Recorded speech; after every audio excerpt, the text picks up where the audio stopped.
तो आप देख रहे हैं हॉरर स्टोरी हिंदी। तो चलिए ये कहानी शुरू करते हैं। यह कहानी एक भयानक जंगल की जो मैंने उनके घर वालों से सुनी है, जिसके साथ यह घटना हुई है। माधोपुर से लेकर श्यामपुर तक फैले इस जंगल में न जाने कितने भयानक जानवर और भूत प्रेत आत्माएं रहती हैं। इस बार मैं श्यामपुर रक्षाबंधन पर दीदी का यहाँ पर गया था। वहाँ के लोग उस जंगल के बारे में बताते रहते हैं कि जंगल में आत्माएं भूत प्रेत रहते हैं। तो मुझे तो वैसे भी भूत प्रेतों पर विश्वास है, शायद आप लोगों को भी हो। मैं 15 अगस्त को अपने जीजा जी के कॉलेज गया था। वहाँ के लोग उन्हें आचार्य जी कहते थे। 15 अगस्त का प्रोग्राम ख़त्म होते ही हम लोग जाने ही वाले थे। वहाँ के पड़ोस ने उन्हें घर पर चाय पीने को बुलाया। तब लोग उनके घर चाय पीने गए। ऐसे ही बातें हो रही थी, तब उन्होंने अपनी आप बीती कहानी बताई कि अभी कुछ दिन पहले मेरे बेटे राजीव के साथ ऐसी घटना घटी है कि आपको क्या बताएं। राजीव के पिताजी ने बताया कि एक दिन मेरी तबीयत खराब हो गई थी। तब मैंने राजीव को जंगल से बकरियों के लिए चारा लाने के लिए भेज दिया था। राजीव वैसे तो कभी जंगल जाता नहीं था, पर वह हमेशा काम से जी चुराता था।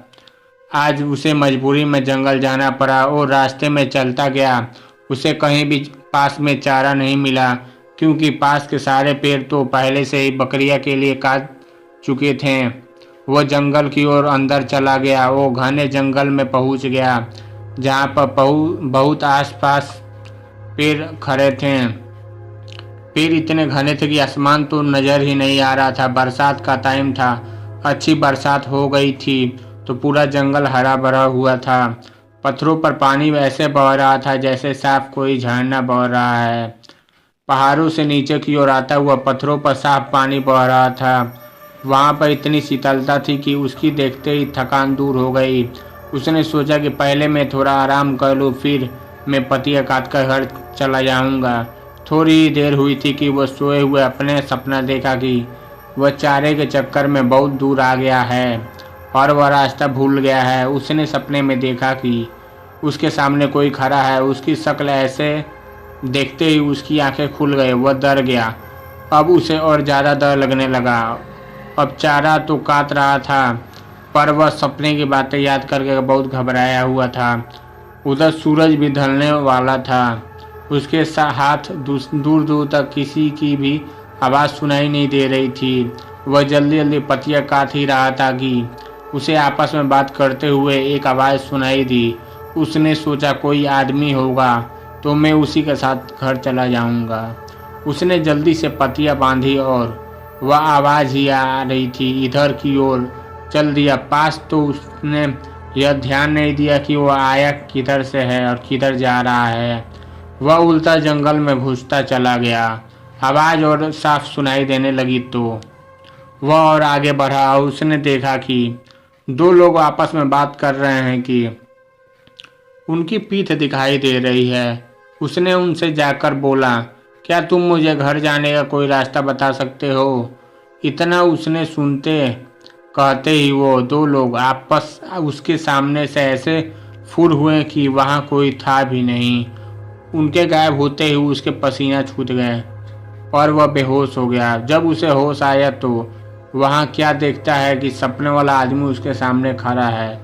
बड़ी बड़ी आंखें, दांत बाहर निकले हुए, ऊपर से नीचे तक इतना भयानक कि वह डर गया और पागल सा होकर भागने लगा। उसने देखा कि एक भालू उसकी ओर भागता हुआ आया और उसके ऊपर झपटा से लगा। अब नहीं बचने वाला, उसके तो होश ही उड़ गए। वह एकदम बैठ गया और भालू ऊपर से निकल के नीचे गिरते ही वो आदमी बन गया। उसके गाल पिचके हुए और हाथ टेढ़े हुए, पैर उल्टे हुए, यह लंबी दाढ़ी और दांत होठ कटकर बाहर निकले हुए। राजीव तो बस उसे देखता ही रह गया। उसके होश ठिकाने नहीं आया।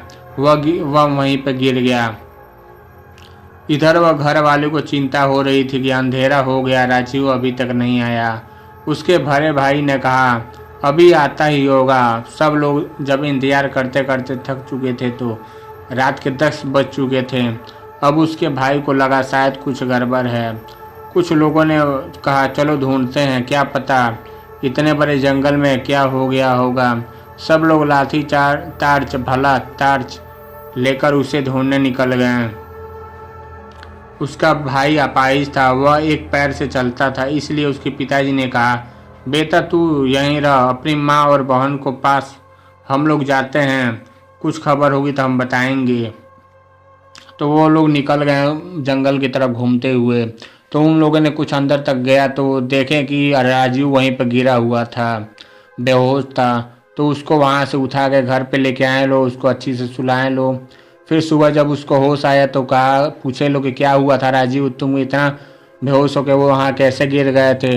तो उसने उसके साथ हुआ पूरी घटना बताई थी। तो फिर उन लोगों ने कहा कि ठीक है, आज के बाद उस जंगल में कोई नहीं जाएगा, लगता है वहाँ भूत का साया है। उसके बाद अपने घर वो हंसी खुशी से रहने लगे। आपको ये कहानी कैसी लगी कमेंट करके ज़रूर बताएं।